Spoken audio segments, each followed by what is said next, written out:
Hi hello அனைவருக்கும் வணக்கம். நான் உங்கள் ராமச்சந்திரன். இது உங்கள் ராம்சன் அகாடமி. நண்பர்களே, நம்ம பாருங்க பிஓ எக்ஸாமுக்கான அந்த வீடியோஸ் தாங்க போட்டுட்டோம். அதில் தமிழ்ல வந்து பார்த்தீங்கன்னா நம்ம ஆல்ரெடி நீதி நூல்களுக்கான சிறப்புகள் வந்து நம்ம போத்து முடிச்சிட்டோங்க. அதுக்கப்புறம் நம்மள இருக்கிறது வந்து பார்த்தீங்கன்னா ஐம்பெரும் காப்பியங்கள் தான் இருக்கு. அதை தான் இன்னைக்கு நம்ம வந்து வீடியோவில் பார்க்க போறோம். ஐம்பெரும் காப்பியங்கள்ல நம்ம இன்னைக்கு பார்க்க போறது சிலப்பதிகாரம் தான் நம்ம பார்க்க போறோம். ஏன்னா சிலப்பதிகாரமே ஏவி டாபிக். சிலப்பதிகாரம் மணிமேகலையும் தனித்தனியா பார்த்துட்டோம் அப்படின்னா மீதி மூணு வந்து கண்டென்ட் கம்மியாக தான் இருக்கும். அது ஒன்னா நம்ம வந்து பார்த்துடலாம். ஓகேங்களா? சரிங்க. இப்போ நம்ம உங்களுக்கு வந்து முதல்ல ஐம்பெரும் காப்பியங்கள் அப்படின்னா வந்து பார்த்தீங்கன்னா 5 பெரும் காப்பியங்கள் தான் வந்து கொடுக்கப்பட்டிருக்கும். சிலப்பதிகாரம், மணிமேகலை, சீவக சிந்தாமணி, வளையாபதி, குண்டலகேசி, இது 5 தான் வந்து ஐம்பெரும் காப்பியங்கள் அழைக்கப்படுது. அதுல வந்து பார்த்தீங்கன்னா சிலப்பதிகாரமும் வளையாபதியும் வந்து சமண காப்பியங்கள். சீவக சிந்தாமணி, சிலப்பதிகாரம், வளையாபதி, இது 3 சமண காப்பியங்கள். மணிமேகலையும் குண்டலகாசியும் வந்து பௌத்த காப்பியங்களா வந்து சொல்லப்படுது. ஓகேங்களா?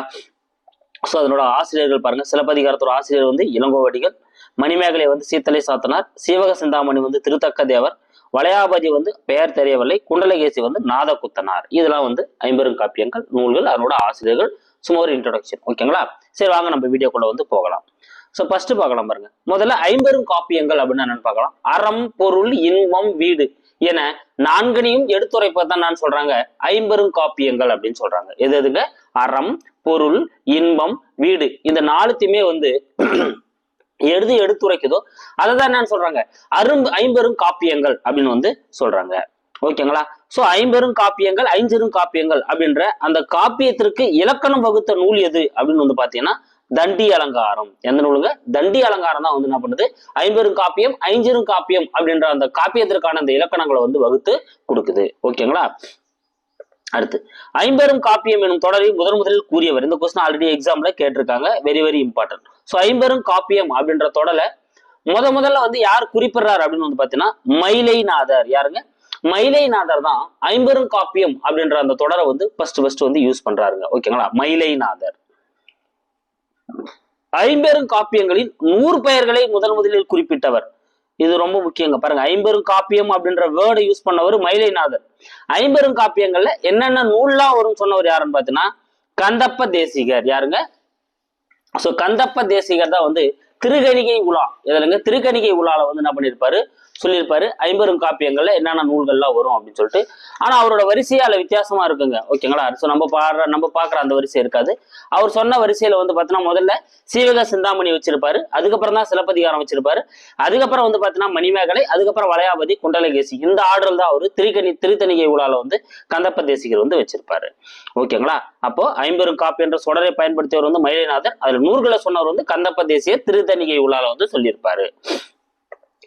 ஐம்பெரும் காப்பியங்களில் இரட்டை காப்பியங்கள் வந்து மணிமேகலையும் சிலப்பதிகாரம். இது நம்மளுக்கு ஆல்ரெடி தெரியும், நல்லாவே நிறைய எக்ஸாம்ல கேட்டிருக்காங்க. ஸோ கதை தொடர்பு கொண்டதால பாவகையில் ஒன்னா இருக்கிறதுனால என்ன சொல்லுவாங்க, இது வந்து இரட்டை காப்பியங்கள் அப்படின்னு சொல்லுவாங்க, சிலப்பதிகாரத்தையும் மணிமேகலையும். இது ரொம்ப முக்கியங்க. பௌத்த மத இரட்டை காப்பியங்கள். எதுங்க? பௌத்த மத இரட்டை காப்பியங்கள். ஸோ நீங்க ஐம்பெரும் காப்பியங்களை பொறுத்தவரையில் வந்து பார்த்தீங்கன்னா பௌத்த மத இரட்டை காப்பியங்கள் அப்படின்னு கேட்டாங்கன்னா சோ குண்டலகேசியும் மணிமேகலையும். நல்லா காப்பி. இரட்டை காப்பியம் கேட்டாங்கன்னா சிலப்பதிகாரம், மணிமேகலையும். ஆனா பௌத்த மத இரட்டை காப்பியங்கள்னு கேட்டாங்கன்னா மணிமேகலையும் குண்டலகேசியும். ஏன்னா சிலப்பதிகாரம், சீவக சிந்தாமணி, வளையாபதியும் சமண காப்பியங்கள். ஓகேங்களா? சோ அந்த கொஸ்டினை நல்லா பார்த்து ஆன்சர் எடுங்க. அடுத்து ஐம்பெரும் காப்பியங்களில் ஆசிரியர் பெயர் தெரியாத நூல் வளையாபதி. ஆமாங்க, வளையாபதிக்கு வந்து ஆசிரியர் பெயர் தெரியாது. சும்மா ஒரு இன்ட்ரோடக்ஷன் பார்த்துட்டு இருக்கோம் ஐம்பெரும் காப்பியங்கள். சோ சமண மத காப்பியங்கள் எதுனா சிலப்பதிகாரம், சீவக சிந்தாமணி, வளையாபதி. அங்க நம்ம ஏற்கனவே பார்த்துட்டோம். சோ இன்ட்ரோடக்ஷனை ஒரு டைம் ரிப்பீட் பண்ற பாருங்க. சோ அறம், பொருள், இன்பம், வீடு என 4னையுமே எடுத்துரைப்பது தான் ஐம்பெரும் காப்பியம். ஐம்பெரும் காப்பியம், ஐஞ்சிரும் காப்பியம் என காப்பியத்துக்கு இலக்கணம் வகுத்து கூறக்கூடிய நூல் தண்டி அலங்காரம். ஐம்பெரும் காப்பியம் என்று சொல்ற முதல்ல பயன்படுத்தியவர் வந்து மயிலைநாதர். ஐம்பெரும் காப்பியங்கள்ல வந்து பாத்தீங்கன்னா என்னென்ன நூல்கள்லாம் வரும்னு சொன்னவர் வந்து கந்தப்ப தேசிகர் திருத்தணிகை உலால சொல்லியிருப்பாரு. ஐம்பெரும் காப்பியங்கள் இரட்டை காப்பியம் அப்படின்னா சிலப்பதிகாரம், மணிமேகலையும். பௌத்த மத இரட்டை காப்பியங்கள் அப்படின்னு அழைக்கப்பட்டா அது வந்து குண்டலகேசியும் மணிமேகலையும். வளையாபதிக்கு வந்து ஆசிரியர் பெயர் தெரியாது. சமண மத காப்பியங்கள் அப்படின்னா சிலப்பதிகாரம், சீவக சிந்தாமணி, வளையாபதி. அடுத்து சிலப்பதிகாரம். இப்ப நம்ம இந்த ஐம்பெரும் காப்பியங்களை பத்தி இன்ட்ரோடக்ஷன் பார்த்துட்டோம். அதுல இன்னைக்கு நம்ம பார்க்க போறது சிலப்பதிகாரம் தான் நம்ம வந்து பார்க்க போறோங்க. சிலப்பதிகாரம் இதன் ஆசிரியர் இளங்கோவடிகள். சோ சிலப்பதிகாரத்தோட ஆசிரியர் யாருங்க? இளங்கோவடிகள். இவருடைய காலம் கிபி 2ஆம் நூற்றாண்டு. ஓகேங்களா? சோ எதை வச்சு சொல்றாங்க அப்படின்னா இதுல ஒரு இலங்கை அரசன் வந்து சொல்லியிருப்பாங்க. ஓகேங்களா? சோ அந்த இலங்கை அரசனோட பேரை வந்து மென்ஷன் பண்ணியிருப்பாங்க. அந்த இலங்கை அரசன் சார்ந்த நூற்றாண்டு வந்து 2ஆம் நூற்றாண்டு அப்படின்றதுனால சோ இந்த நூலும் 2ஆம் நூற்றாண்டை சேர்ந்தது அப்படின்னு சொல்லிட்டு என்ன பண்ணியிருப்பாங்க, சொல்லியிருப்பாங்க. ஓகேங்களா? அடுத்து இவர் வந்து சேர மரபை சேர்ந்தவர். எந்த மரபை சேர்ந்தவருங்க? இளங்கோவடிகள் வந்து சேர மரபை சேர்ந்தவர். ஏன்னா சேர செங்குட்டனுடைய தம்பியா இருக்கிறதுனால சேர மரபை சேர்ந்தவர். இவருடைய பெற்றோர் இமயவரம்பன் நெடுஞ்சேரலாதன் நற்சோனை. யாருங்க? இளங்கோவடிகளோட பெற்றோர் வந்து இமயவரம்பன் நெடுஞ்சேரலாதன் நற்சோனை அப்படின்றத வந்து இவங்களுடைய பெற்றோர்கள். இவருடைய சகோதரன் யாருங்க? சேரன் செங்குட்டுவன். சேரன் செங்குட்டுவனுடைய தம்பி தான் இளங்கோவடிகள்.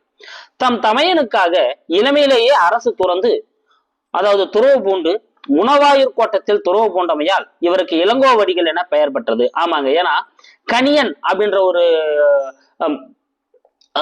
ஜாதகம் பாக்குறவர் என்ன பண்ணிருப்பாரு, இளங்கோவடிகள் வந்து கண்டிப்பா என்ன பண்ணுவாருங்க, இவர் வந்து ஆட்சி பொறுப்பை ஏத்துப்பாரு அப்படின்னு சொல்லியிருப்பாரு. அதை பொய்யாக்கும் பொருட்டுக்காக என்ன பண்ணியிருப்பாரு, இவர் வந்து அரசு பதவியை துறந்துட்டு உணவாயூர் கோட்டத்தில் வந்து துறவு கொண்டிருப்பாரு. அதனாலதான் அவருக்கு இளங்கோவடிகள் அப்படின்ற பெயரு வந்து வந்திருக்கும். ஓகேங்களா? அதை நான் வச்சுக்கோங்க. இது இந்த 3 பாயிண்ட்டும் வெரி வெரி இம்பார்ட்டன்ட்ங்க, வெரி வெரி இம்பார்ட்டன்ட். முதல் உரை அரும்பத உரை. சோ சிலப்பதிகாரத்திற்கு முதல் உரை கண்டவர் வந்து அரும்பத உரை, அதாவது அரும்பதங்களுக்கு மட்டும் உரை எழுதியிருப்பாரு. சிறந்த உரை யாருடைய உரை அப்படின்னா வந்து பாத்தீங்கன்னா அடியார்க்கு நல்லார். அடியார்க்கு நல்லார் தான் வந்து பாத்தீங்கன்னா சிறந்த உரை தான் வந்து கருதப்படுது. சோ இந்த அடியார்க்கு நல்லார் உரை மூலமா தான் வந்து நம்மளால என்ன பண்ண முடியுதுன்னா அக்காலத்துல இருக்கக்கூடிய அந்த இசை கூத்து பற்றிய செய்திகளை நம்மளால என்ன பண்ண முடியுதுங்க, தெரிஞ்சிக்க முடியுது. ஓகேங்களா? தற்கால உரை, அதாவது நூல் முழுவதுமே சிலப்பதிகாரம் முழுவதுக்கும் தற்கால உரை எழுதியவர் யாருன்னா நாமும் வேங்கடசாமி நாட்டார். இதனால ஞாபகம் வச்சுக்கோங்க. முதல் உரை அப்படின்னா அரும்பத உரைகாரர், சிறந்த உரை அப்படின்னா அடியார்க்கு நல்லார், இக்கால உரை அப்படின்னா நாமும் வேங்கடசாமி நாட்டார். இது மூணுமே வந்து வெரி வெரி இம்பார்ட்டன்ட். அடுத்து நூற்குறிப்பு. இதை நான் ஒரு இன்ட்ரடக்ஷன் அப்படி மறுபடியும் கொடுத்துறேன் பாருங்க. ஏன்னா இப்ப நான் ஒரு ரிவிஷன் கொடுத்துட்டு வந்துடுறேன். சிலப்பதிகார ஆசிரியர் இளங்கோவடிகள் 2ஆம் நூற்றாண்டை சேர்ந்தது, சேர மரபை சேர்ந்தவர், இமயவரம்பன் நெடுஞ்சேரலாதன் நற்சோனை அப்படின்றது அவங்களோட தாய் தந்தையோட பெயர். இவரோட அண்ணன் தான் வந்து சேரன் செங்குட்டுவன். தன் தமையனுக்காக இளமையிலே வந்து என்ன பண்றாரு, கணியன் அப்படின்ற ஒரு சொன்னதை பொய்ப்பிக்கும் பொருட்டு உணவாயூர் கோட்டத்துல துறவு பூண்டிருப்பாரு. அதனால அவருக்கு இளங்கோவடிகள்னு பெயர் வந்திருக்கும். முதல் உரை அரும்பத உரை. நல்ல உரை வந்து பார்த்தோன்னா அடியாருக்கு நல்ல. தற்கால உரை எழுதியவர் வந்து நாமும் வேங்கடசாமி நாடார். ஓகேங்களா? சரிங்க. அடுத்து நம்ம பார்க்க போறது நூற்குறிப்பு. சிலம்பு குட்டல் அதிகாரம் சிலப்பதிகாரம். சரி, ஏன் இந்த நூலுக்கு இந்த பெயர் வருது அப்படின்னா கண்ணகியோட கார் சிலம்பின் கதையை கூறுவதால் இது சிலப்பதிகாரம் என பெயர் பெற்றது. ஆமாங்க. சோ கண்ணகியோட அந்த கார் சிலம்பால அவனோட கணவன் கொல்லப்படுறாரு. அந்த கணவன் கொல்லப்பட்டதுக்கு நீதி கேட்டு கண்ணகி அந்த பாண்டிய மன்னனை வந்து நாடுறாங்க. இந்த கதையை அவரோட கார் சிலம்ப வச்சு இந்த கதை மூவ் ஆகிறதுனால இதுக்கு என்ன பண்றாங்க, சிலப்பதிகாரம் அப்படின்ற பெயரை வந்து வைக்கிறாங்க. ஓகேங்களா? இந்நூலின் பெரும்பகுதி காண்டம் என்றும் சிறு பகுதி காதை என்றும் அழைக்கப்படுகிறது. சோ சிலப்பதிகாரத்தோட பெரும்பகுதியை காண்டம் அப்படின்னு சொல்றாங்க, சிறு பகுதிகளை வந்து என்னன்னு சொல்றாங்கன்னா காதை அப்படின்னு சொல்றாங்க. அப்படி பாக்குறப்ப இது வந்து 3 காண்டங்களையும் 30 காதைகளையும் கொண்டது. சோ சிலப்பதிகாரம் 3 காண்டங்களையும் 30 காதைகளையும் கொண்டதுங்க. ஓகேங்களா? இதுல புகார் காண்டம் அப்படின்றது 10 காதைகளையும், மதுரை காண்டம் அப்படின்றது 13 காதைகளையும், வஞ்சி காண்டம் அப்படின்றது 7 காதைகளையும் கொண்டது. Very very important. தனியா கேட்கறதுக்கான வாய்ப்புகள் இருக்கு. சோ புகார், மதுரை, வஞ்சி. ஓகேங்களா? சோ அப்போ புகார் காண்டம், மதுரை காண்டம், வஞ்சி காண்டம் 10, 13, 7. ஓகேங்களா? அப்ப இது 3 கட்டினா 30 காதைகள் வந்து உங்களுக்கு வந்துடும். இதுல புகார் காண்டம் அப்படின்றது வந்து பாத்தீங்கன்னா மங்கள வாழ்த்து. ஓகேங்களா? சோ மங்கள வாழ்த்துல ஆரம்பிச்சிருக்கோம். முதல்ல இந்த உரை மங்கள வாழ்த்து காதை முதல் நாடுகான் காதை வரை வந்து புகார் காண்டத்துல இருக்குங்க. மதுரை காண்டம் காடுகான் காதை முதல் கட்டுரை காதை வரை எதுல இருக்குன்னா மதுரை காண்டத்துல இருக்கும். குன்றை காதை முதல் வரந்தரும் காதை வரை எதுல இருக்குன்னா வஞ்சி காண்டத்துல வந்து காணப்படக்கூடியதா வந்து இருக்கும். ஓகேங்களா? அப்போ இந்த புகார், மதுரை, வஞ்சி இந்த மாதிரி வந்து என்ன பண்றாங்க, மங்கள வாழ்த்துல இருந்து நாடுகான் வரை இதுல கொண்டு வராரு, புகார் காண்டத்துல எழுதுறாரு. காடுகான்ல இருந்து கட்டுரை காதை வரையில வந்து பாத்தீங்கன்னா மதுரை காண்டத்துல எழுதுறாரு. வஞ்சி காண்டத்துல வந்து குன்றை காதை முதல் வரந்தரும் காதை வரை வந்து வஞ்சி காண்டத்துல எழுதுறாரு. அப்போ மங்கள வாழ்த்துல ஆரம்பிச்சு வரந்தரும் காதையில முடியுது. இதான் நீங்க ஞாபகம் வச்சுக்கணும். ஓகேங்களா? இதுதான் கேட்கறதுக்கான வாய்ப்புகள் அதிகம். எந்த காதையில ஆரம்பிச்சு எந்த காதையில முடியுதுங்க, மங்கள வாழ்த்துல ஆரம்பிச்சு வரந்தரும் காதை வரல என்ன பண்ணுதுங்க, முடியுது. சிலப்பதிகாரத்தின் பாவகை நிலைமலை மண்டில ஆசிரியர் பா ரொம்ப ரொம்ப முக்கியங்க. நிலைமண்டில ஆசிரியர் பாவகைகள் தான் என்ன பண்ணப்பட்டிருக்கு, இந்த சிலப்பதிகாரம் வந்து எழுதப்பட்டிருக்கு.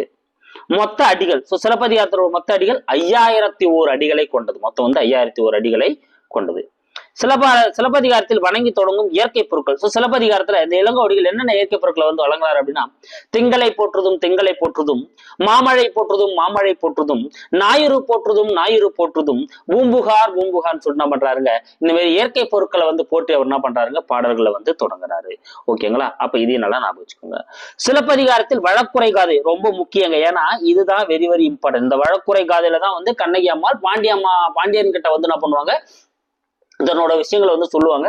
ஆனால் இந்த வழக்குரை காதை வந்து இடம்பெற்ற காண்டம் எந்த காண்டம் அப்படின்னா மதுரை காண்டத்துல 10வது காதையா தான் இந்த வழக்குரை காதை வந்து இடம்பெறுது. Very very important. அதனால நான் இங்கேயே கொடுத்துருக்கேன். ஓகேங்களா? வழக்குரை காதை 10வது காதை மதுரை காண்டத்துல காணப்படுது. இசை நாடகமே சிலப்பதிகாரத்தின் கதையின் உருவம். வெரி வெரி இம்பார்ட்டன்ட் பாயிண்ட்டுங்க. சிலப்பதிகாரம் வந்து பாத்தீங்கன்னா ஒரு இசையோடு கூடிய ஒரு நாடக வடிவில் அமைந்ததான் வந்து பாத்தீங்கன்னா இந்த ஒரு சிலப்பதிகாரத்தோட மிக ஒரு பலமாவும் நம்ம வந்து சொல்லலாம். அடுத்து கதாபாத்திர குறிப்புகள் இருக்கட்டும். இதை ஒரு ரிவிஷன் கொடுத்துட்டு வந்துடுறேன். 100 குறிப்பு. சிலம்புவை பத்தி சொல்றதுனாலதான் சிலப்பதிகாரம் பெயர் பெற்றது.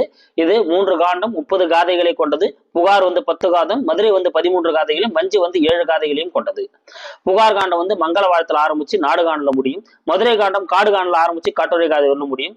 வஞ்சி காண்டத்துல வந்து பாத்தீங்கன்னா குன்றை காதையில் ஆரம்பிச்சு வரந்தருங்காதை வரலும் முடியும். ஓகேங்களா? சோ இது காட்டுரை காதைன்னு வரணும். கட்டுரை நடிச்சுட்டு தப்புங்க.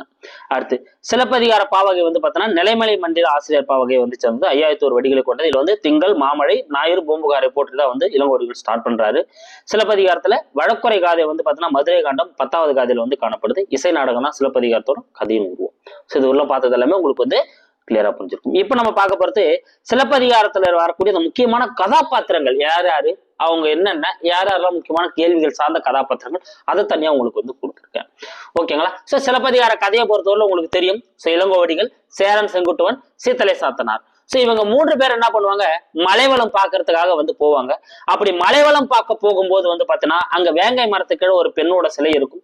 அது யாருன்னு கேட்கிறப்போ அந்த பெண்ணோட கதையை நான் அறிவேன், யாம் அறிவேன் அப்படின்னு சொல்லி என்ன பண்ணுவாரு, எல்லாத்தையும் வந்து கதையை வந்து சாத்தனார் சொல்லுவாரு. அதை கேட்ட இளங்கோவடிகள் நாட்டதும் யாம் பாட்டுடைய செய்யும் சொல்லி என்ன பண்ணுவாருங்க, இதை வந்து எழுதுவாரு. அடிகள் நீரே அருள்க அப்படின்னு சொல்லி என்ன பண்ணுவாரு, சித்தலை சாத்தனார்னு சொல்லியிருப்பாரு. சோ இதுதான் அந்த கதையோட தொடக்கம். அப்படி பாக்குறப்போ இதுல இருநிதி கிழவன் அப்படின்னு சொல்லிட்டு போற்றப்படுபவர் யாருன்னா மாசத்துவான். ஓகேங்களா? ஏன்னா மாசத்துவானோட மகன் தான் கோவலன். ஓகேங்களா? அப்ப அந்த கோவலனோட அப்பா தான் மாசத்துவான். அவர் தான் எப்படி அழைக்கப்படுறாரு அப்படின்னா இருநிதி கிழவன் அப்படின்னு சொல்லிட்டு என்ன பண்ணப்படுறாரு, அழைக்கப்படுறாரு. ஓகேங்களா? சோ கோவலன் அப்படின்னா அதுக்கான மீனிங் என்னன்னா அரசை செலுத்துபவன் அப்படின்றத வந்து அதுக்கான அர்த்தம். ஓகேங்களா? அப்போ காவிரி பூம்பட்டினத்து பெருவணிகனான மாசத்துவானின் மகன் தான் வந்து கோவலன். கோவலன்ன்றது அரசை செலுத்துபவன் பொருள். அதே காவிரி பூம்பட்டினத்து பெருமணிகன் மாநாயகனின் மகள் தான் கண்ணகி. அதனோட பொருள் கண்களால் நகுபவள். ரொம்ப முக்கியங்க. இது ஆல்ரெடி எக்ஸாம்ல கேட்டிருக்காங்க. கண்ணகினா கண்களால் நகுபவள் அப்படின்றத வந்து அதுக்கான மீனிங். ஓகேங்களா? அப்ப மாசத்துவானின் மகன் தான் கோவலன், மாநாயகானின் மகள் தான் வந்து கண்ணகி. அடுத்து கண்ணகியின் தோழி தேவந்தி.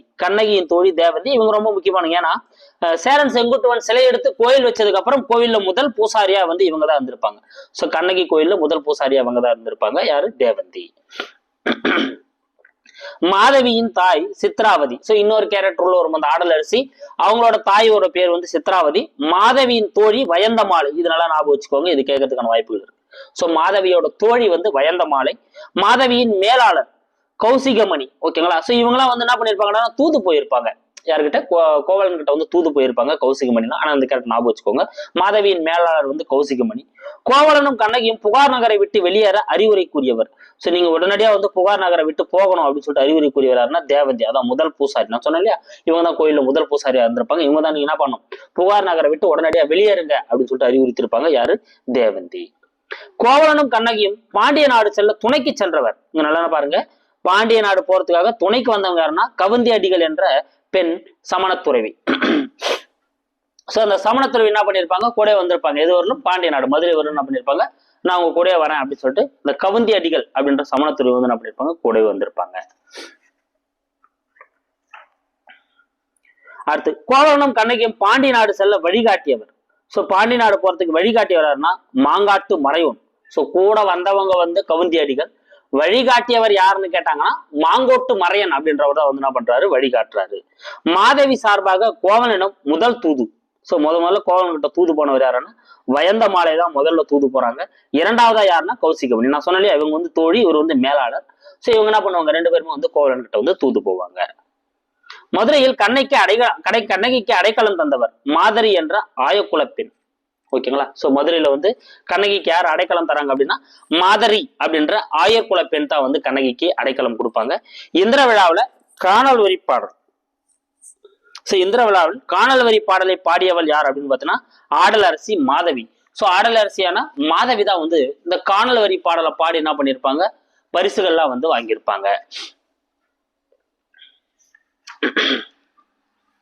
ஓகேங்களா. அப்போ ஆடலரசி மாதவி அப்படின்றதா வந்து அதுக்கான ஆன்சர். 1008 கழஞ்சி பொன்மாலையை வந்து பரிசா வாங்கியிருப்பாங்க. அதனால நீங்க ஞாபகம் வச்சுக்கோங்க. ஓகேங்களா. 1008 கழஞ்சி பொன்மாலையை தான் வந்து பரிசா வாங்கியிருப்பாங்க. இந்த அளவு மாதவி. மாதரவியின் மகள், மாதிரியோட மகள் யார் அப்படின்னு பாத்தீங்கன்னா யாருங்க, ஐயை. ஐயை அப்படின்னு தான் வந்து மாதிரியோட மகளா வந்து சொல்றாங்க. ஓகேங்களா. ஐயை இந்த பேரையும் நல்லா ஞாபகம் வச்சுக்கோங்க. அடுத்து கண்ணகியின் கார் சிலம்பு எந்த பரல்களால் ஆனது? சோ கண்ணகியோட கார் சிலம்பு வந்து மாணிக்க பரல்களால் ஆனது. ஆனா பாண்டியனோட கார் சிலம்பு வந்து பாத்தீங்கன்னா முத்து பரல்களால் ஆனது. இது எப்படி ஞாபகம் வச்சுக்கலாம், முத்து பாண்டி அப்படின்னு ஞாபகம் வச்சுக்கோங்க, மறக்காது. அப்போ பாண்டியனோட கார் சிலம்பு வந்து அந்த மனையோட கார் சிலம்பு வந்து பாத்தீங்கன்னா முத்து பரல்களால் ஆனது. ஆனா கண்ணகியோடது மாணிக்க பரல்களால் ஆனது. கோவலன் கொல்லப்பட்ட இடம் எப்படி அழைக்கப்படுதுன்னா கோவலன் பொட்டல் அப்படின்னு சொல்லிட்டு தான் வந்து அழைக்கப்படுது. கோவலன் கொல்லப்பட்ட போது தீய நிமித்தங்கள் தோன்றிய இடம். சோ நம்ம ஆயர்குல வீடு அந்த முதுமகளான மாதிரி வீட்டை தான் வந்து கண்ணகி தங்கிட்டு இருப்பாங்க இல்லையா, அங்கதான் வந்து என்ன ஆகும் அப்படின்னா இந்த கண்ணகன் கோவலன் கொல்லப்பட்டப்போ வந்து அவங்களுக்கு வந்து ஒரு தீய நிமித்தங்கள்லாம் வந்து தோன்றி இருக்கும். அதுக்கப்புறம் தான் கண்ணகி வந்து என்ன பண்ணிருப்பாங்க, வீறு கொண்டு எழுந்து போயிருப்பாங்க. கண்ணகி மதுரை எரித்த பின் சென்ற இடம். சோ கண்ணகி மதுரை எரித்தபடி எங்க போறாங்க அப்படின்னா திருவஞ்சை களம். நல்லா ஞாபகம் வச்சுங்க, வெரி வெரி இம்பார்ட்டன்ட். திருவஞ்சை களத்துக்கு தான் வந்து கண்ணகி மதுரை எரிச்சதுக்கு அப்புறம் வந்து போறாங்க. கண்ணகிக்கு கோயில் எழுப்பியவன் யாருங்க, சேரன் செங்குட்டுவன். சேரன் செங்குட்டுவன் தான் வந்து கண்ணகிக்கு வந்து கோயிலை வந்து எழுப்புறாரு. அந்த கோயில் எடுப்பதற்காக கல் எடுக்கப்பட்ட இடம், எந்த இடத்த கல் எடுக்கிறாங்க அப்படின்னா இமயமலையில கல் எடுக்கிறாங்க. எங்க கழுவுறாங்க அப்படின்னா கங்கையில் அந்த கல்லு கழுவி எடுத்துட்டு வராங்க. இமயமலையில் கல் எடுத்து கங்கையில் கழுவி எடுத்து வரப்பட்டதான் வந்து பாத்தீங்கன்னா அந்த கல்லுங்க. ஓகேங்களா. சோ கண்ணகி கோயிலோட முதல் பூசாரி யாருன்னா தேவந்தி. தேவந்தி தான் வந்து முதல் பூசாரி. நான் உங்களுக்கு ஏற்கனவே சொல்லியிருக்கேன். கல்லை திருவஞ்சைக்களம் சுமந்தவர் யாருன்னா கனகவியாசர். கனகவியாசர் அப்படின்றவர் தான் அந்த திருவஞ்சைக்களம் அந்த கல்லை சுமந்து போயிருப்பார். ஓகேங்களா.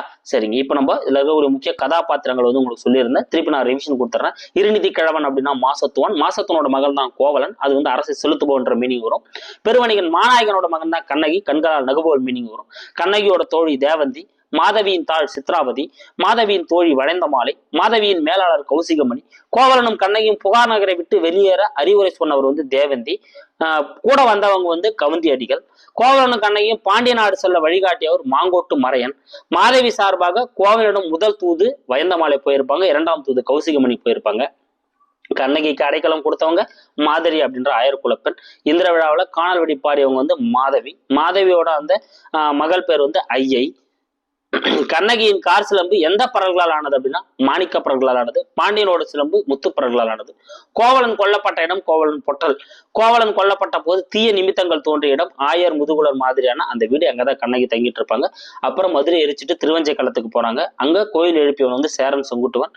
கல் எடுக்கப்பட்ட இடம் இமயமலை. அது கழுவப்பட்டது கங்கை. முதல் பூசாரி தேவந்தி. அந்த கல்லு திருவஞ்சை கலவரம் சுமந்து போனவர் வந்து கனகவியாசர். ஓகேங்களா. சோ இதெல்லாம் வந்து அந்த கதாபாத்திரங்கள். அடுத்து முக்கிய காதைகள். நம்ம சிலப்பதிகாரத்தில் கூடிய சில முக்கிய காதைகள் பார்க்க வரும். கண்ணகி தன் பரம்பரை பெருமையை எந்த காதையில் கூறுகிறாள்? வழக்குரை காதை. சோ பாண்டிய நெடுஞ்செழியன் கிட்ட போய் என்ன பண்ணுவாங்க, தன்னோட பரம்பரையோட பெருமையை சொல்லி என்ன பண்ணுவாங்க, இப்படிப்பட்ட பரம்பரையில வந்து என்ன என்னோட கணவனை திருடுன்னு சொல்லிட்டேடான்னு சொல்லிட்டு சொல்லியிருப்பாங்க. அது எந்த காதைன்னா வழக்குரை காதை. மதுரை காண்டத்துல 10வது காதை தான் இந்த வழக்குரை காதை. மாதவி ஆடிய 11 வகை நடனங்களை பற்றி கூறுவது கடலாடு காதை.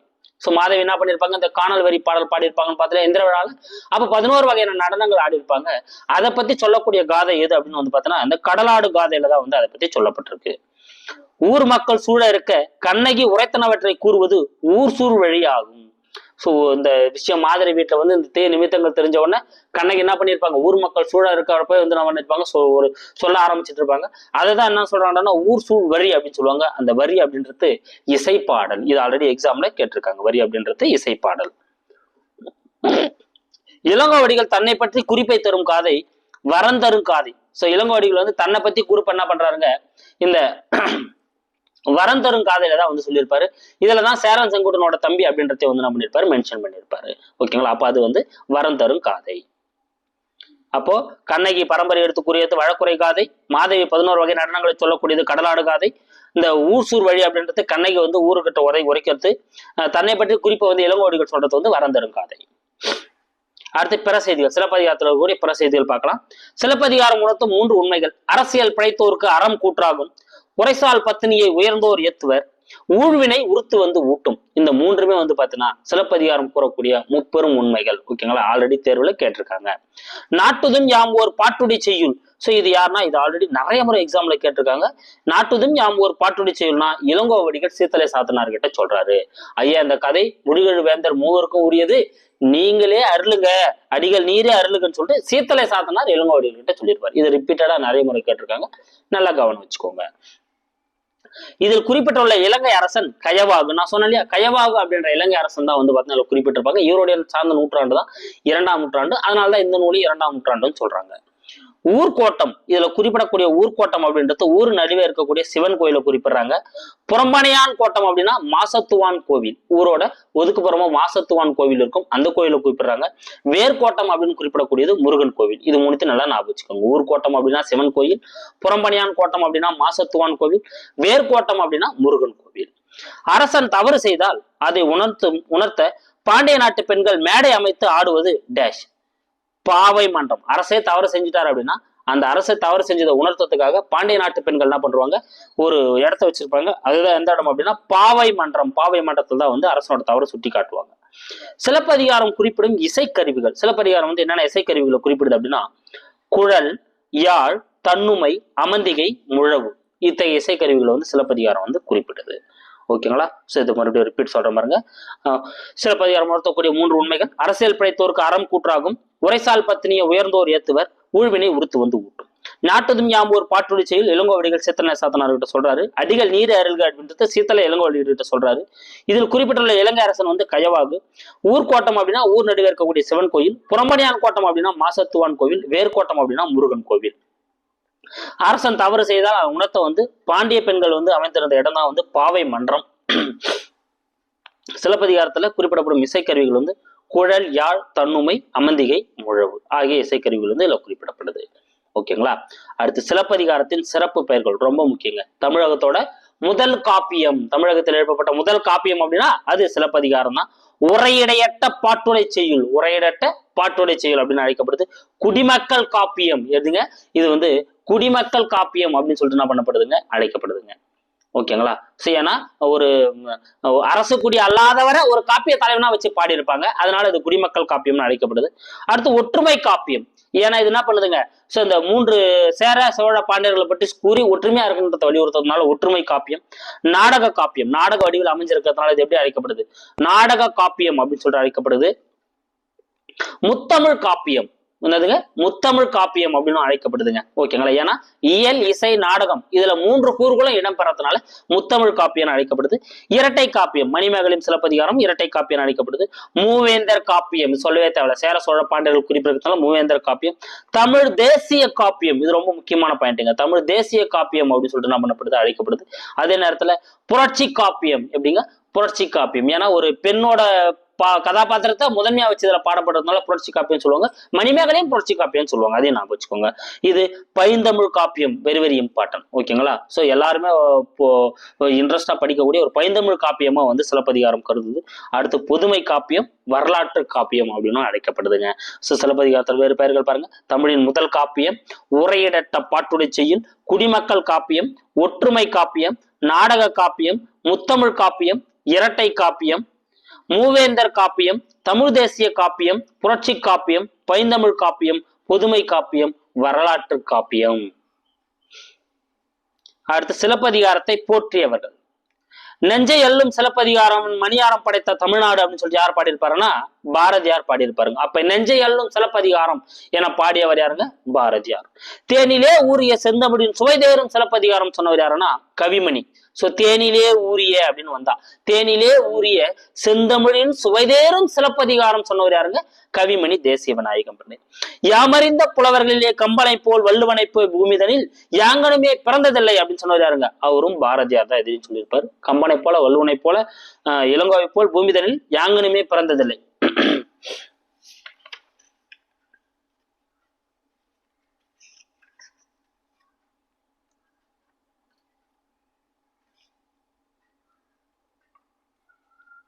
அடுத்து சிலப்பதிகாரம் என்பதை விட சிறப்பதிகாரம் என்பதே சிறந்தது அப்படின்னு சொன்னது யாருங்க? உவேசா. இது ரொம்ப முக்கியமான ஒரு கூற்றுங்க. நீங்க சிலப்பதிகாரம் சொல்றத விட சிறப்பதிகாரம் சொல்லுங்க அப்படின்னு சொன்னதுன்னா உவேசா தான் சொல்லியிருப்பாரு.